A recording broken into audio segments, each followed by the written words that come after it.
Jesus, from Genesis to Revelation.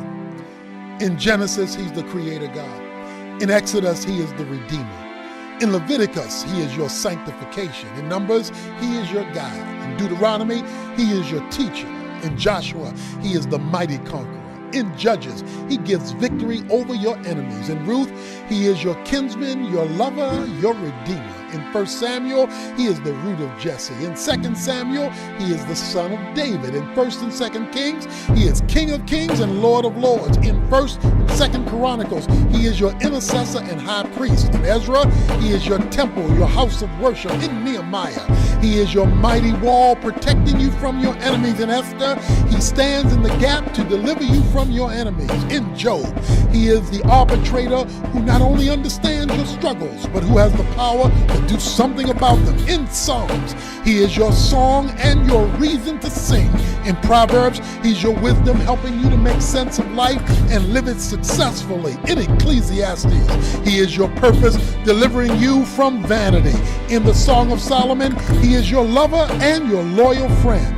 In Isaiah, he is the mighty counselor, the Prince of Peace, the everlasting Father, and more. In short, he's everything you need. In Jeremiah, he is your balm of Gilead, the soothing salve for your sin-sick soul. In Lamentations, he is the ever-faithful one upon whom you can depend. In Ezekiel, he's your wheel in the middle of a wheel, the one who assures that dry, dead bones will come alive again.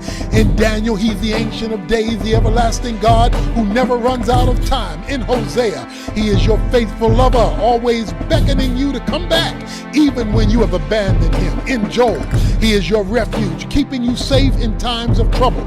In Amos, he is the husbandman, the one you can depend on to stay by your side. In Obadiah, he's the Lord of the kingdom. In Jonah, he's your salvation, bringing you back within his will. In Micah, he is the judge of the nation. In Nahum, he's the jealous God. In Habakkuk, he's the Holy One. In Zephaniah, he's the witness. In Haggai, he overthrows the enemies. In Zechariah, he's the Lord of hosts. In Malachi, he is the messenger of the covenant. Moving on to the New Testament.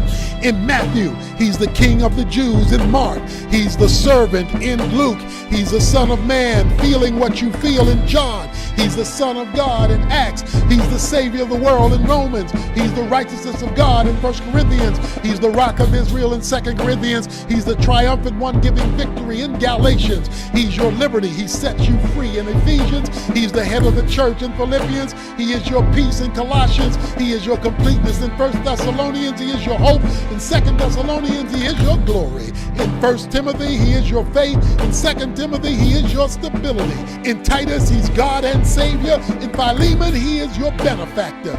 In Hebrews, he's your perfection. In James, he's the power behind your faith. In 1 Peter, he is your example. In 2 Peter, he is your purity. In 1 John, he is your life. In 2 John, he is your pattern. In 3 John, he is your motivation. In Jude, he is the foundation of your faith. And in Revelation, he is your coming King.